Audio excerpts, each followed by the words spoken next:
हमारे एरिया में भी रेल आनी चाहिए। मैंने कहा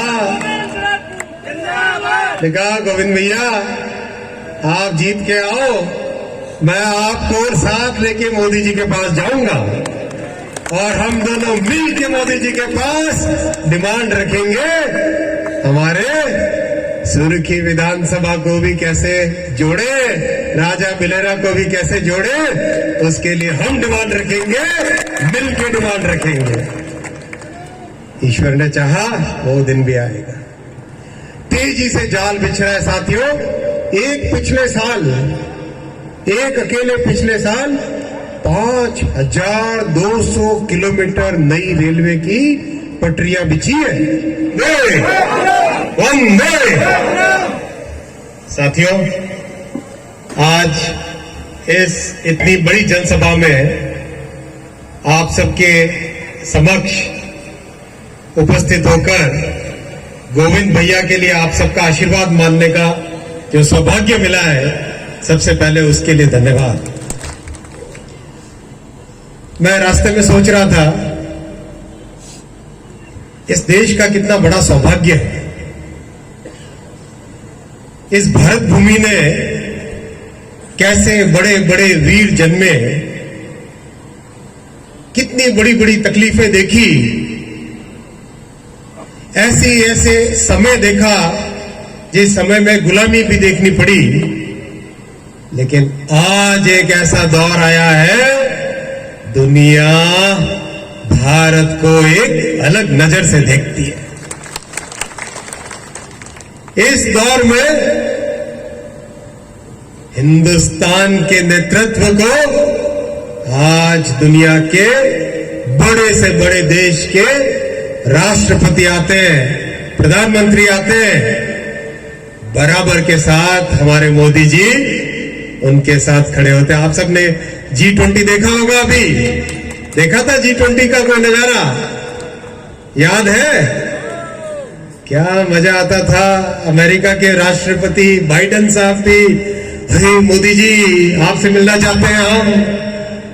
दुनिया भर के राष्ट्रपति प्रधानमंत्री जी आके हमसे ऐसे मिलते हैं। आज हिंदुस्तान का नाम, हिंदुस्तान का सिर, हिंदुस्तान का गौरव आज दुनिया भर में ऊपर उठा है। साथ ही साथ जो हमारी तरफ आंख उठा के देखते थे, आज किसी की हिम्मत नहीं है हिंदुस्तान की तरफ आंख उठा के देखे। जब भी किसी ने आंख उठा के देखने की कोशिश की, जाके उनकी ही धरती पे जाके उनको समाप्त कर दिया। ये आज भारत का गौरव है साथियों, ये आज भारत का गौरव है। मैंने इस बात से शुरुआत इसलिए की, कई बार हम पुरानी बातों को भूल जाते हैं। एक समय था बड़े शहरों में कोई पान की दुकान के पास खड़ा होते हुए डरता था, कोई पास में पड़ा स्कूटर है उससे खड़ा होते हुए डरता था, अरे भाई अचानक कोई बम फट जाएगा। आतंकवादी खुले में घूमते थे। वो जमाने गए, लोग भूल जाते हैं उन बातों को। अपने मध्य प्रदेश की बात करो, अगर आप में से कितने लोग हैं मेरी उम्र के होंगे, 50 के आसपास के, 50 के आसपास की उम्र के हैं? काफी लोग हैं भाई, दिखने से तो काफी अपनी उम्र की दिख रहे हो सब। याद करो 20 साल पहले अगर राजा बिलहरा से भोपाल जाना होता था तो कमर टूट जाती थी भाई। सड़क कहां थी, गड्ढे थे, गड्ढों के बीच में से सड़क। मैं तो राजस्थान में जन्मा हूं, राजस्थान से आता हूं, मतलब ये हालत थी 20 साल पहले।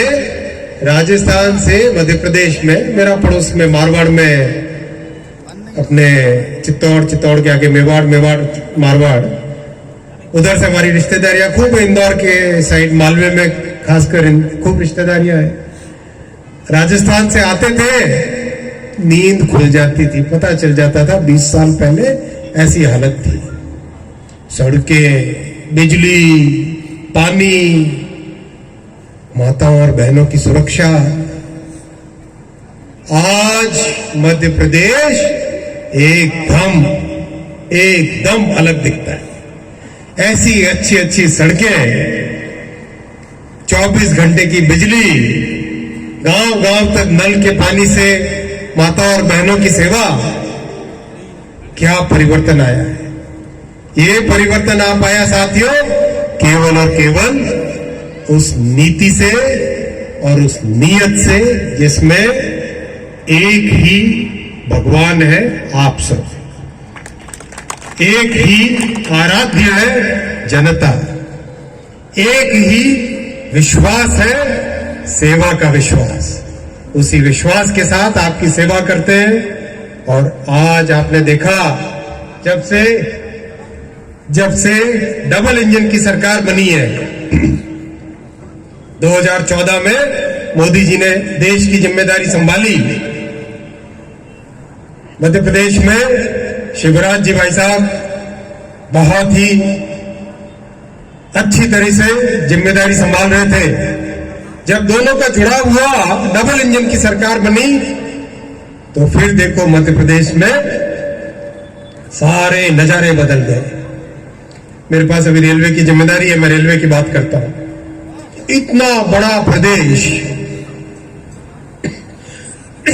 8 करोड़ से अधिक की जनसंख्या, इतने बड़े प्रदेश को रेलवे के लिए मिलते थे मात्र 632 करोड़ रुपए। कभी 1 किलोमीटर 2 किलोमीटर कुछ हो जाए तो हो जाए, कोई स्टेशनों पे कोई पुताई हो जाए तो हो जाए, ये हालत थी। मोदी जी ने 2014 में आते ही इस परिस्थिति को बदला।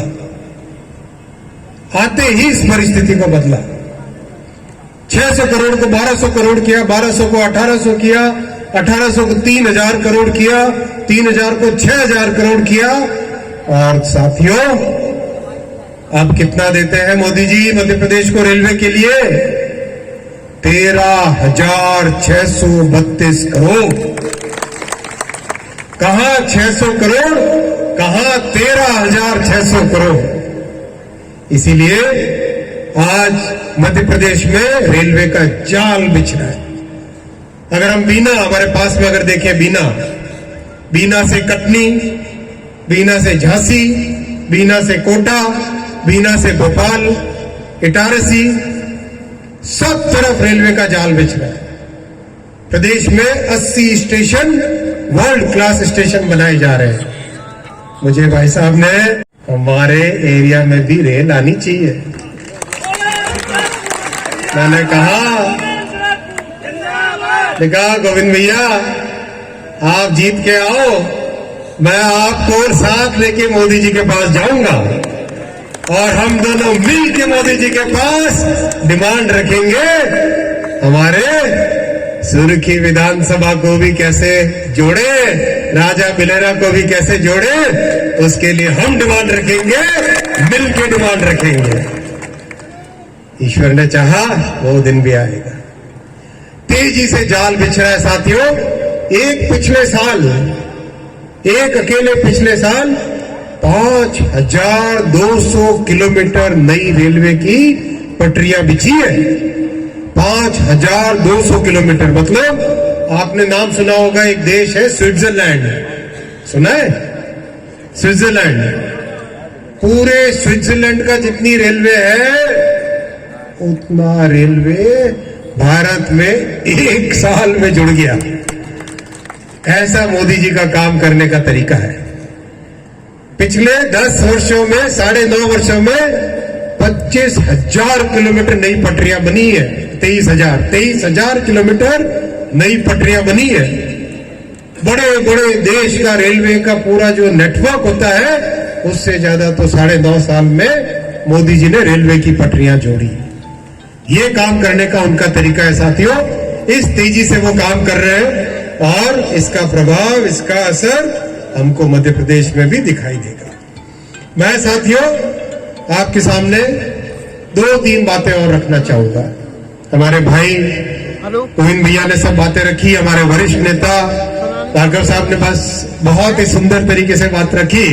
मुझे अपने गांव की याद आ गई जब हम कहते थे आज के आनंद की आप सबकी।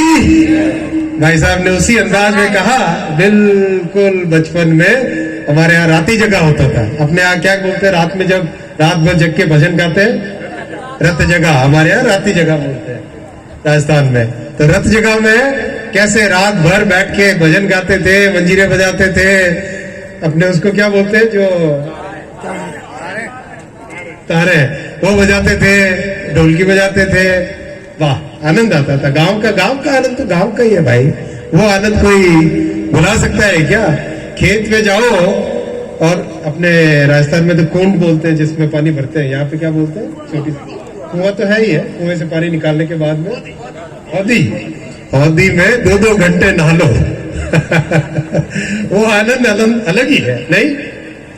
वो आनंद शहरों में नहीं है, और खासकर बड़े शहरों में तो बिल्कुल नहीं। अभी तो दिल्ली में केजरीवाल ने हवा ही खराब कर दी है बिल्कुल। केजरीवाल, बाप रे बाप, ऐसा महा झूठा, ऐसी बातें करते हैं लोग। मैं साथियों उस पूरे ग्रुप के बारे में आपसे एक बात पूछना चाहता हूं। जिस ग्रुप में कांग्रेस है, जिस ग्रुप में लालू जी है, जिस ग्रुप में केजरीवाल है, नाम है उसका घमंडिया गठबंधन है। उसमें नाम भी चुन चुन के रखते हैं भाई ये लोग। 60-70 साल देश की हालत खराब की, और अब वो क्या बोलते हैं कि सनातन ऐसा है जैसे कोई गंदी बीमारी हो, ऐसा बोलते हैं। क्या आपको यह स्वीकार है? क्या आपको यह स्वीकार है कि कोई सनातन को गाली दे? अगर स्वीकार नहीं है तो मेरे साथ जोर से जवाब दो, क्या आपको स्वीकार है? क्या आपको कांग्रेस की सनातन को गाली देना स्वीकार है? क्या भगवान श्री राम का बड़ा मंदिर बनाने जाए, कांग्रेस उसका विरोध करे? आपको यह स्वीकार है क्या?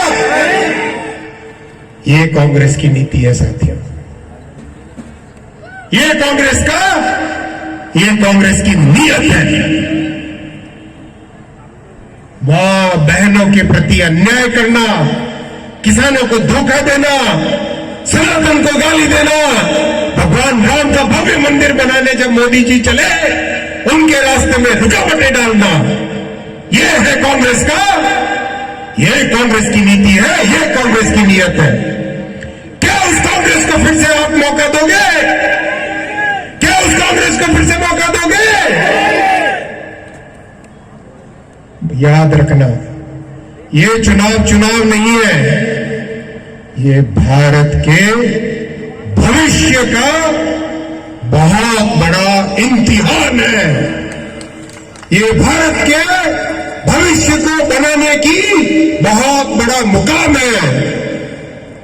वो मुकाम है जिसमें देश के गरीब से गरीब व्यक्ति को आज सम्मान मिल रहा है।